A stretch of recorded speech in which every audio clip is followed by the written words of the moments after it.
O caos circulatorio que provocan en Vilagarcía os trens portuarios que atravesan a cidade levou a Rabella a solicitar unha reunión coa autoridade portuaria. É o primeiro encontro en meses entre a presidenta deste organismo e o alcalde Vilagarcián. Nesa xuntanza, Sagrario Franco e Alberto Varela acordaron reorganizar de xeito conxunto os horarios de paso dos convois con destino a Ferrazo. Neste caso, o Concello, é certo, é consciente que o trazado do tren discurre por terreos da autoridade portuaria e despois o único punto que non sería da autoridade portuaria pois é Rosalía de Castro, que, como decía, unha estrada de titularidade autonómica, pero coincidimos tanto Porto como Concello que pois que o tren ocasione as mínimas molestias, así que traballaremos para buscar algunha alternativa posible. E sei que sobre a mesa xa se puxeron posibles horarios alternativos aos actuais. Se falou, pero é certo que estar especulando con diferentes horarios mentras non estén pechados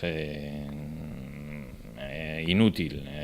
Primeiro hai que ver, nós plantexamos ao Porto algunha posible alternativa, eles teñen que falar cos operadores que moven a esas mercancías. De momento, esta semana só vai circular o tren portuario o venres e vai no facer adiantando a súa hora de partida ás 10 da mañá, con todo a previsión da autoridade portuaria e incrementar o volume desas viaxes. É unha realidade que ese tren parece que quere xa habitualmente pasar máis dun día a semana, así que, pois, eso é certo que nos vai a ocasionar máis molestias aos veciños de Vilagarcía, o que trataremos é de que se sea o mínimo posible, sabendo que o Concello aquí o que pode facer é, ademais de prestar colaboración, suxerir alternativas. Despois de meses sen encontros, pero con varios desencontros, Alberto Varela celebra que o goberno local e a autoridade portuaria senten falar con normalidade. Recoñece que en moitas ocasións os seus intereses difiren, pero confía en que ambas institucións traten de entenderse en asuntos que afectan a toda a cidade e os seus habitantes.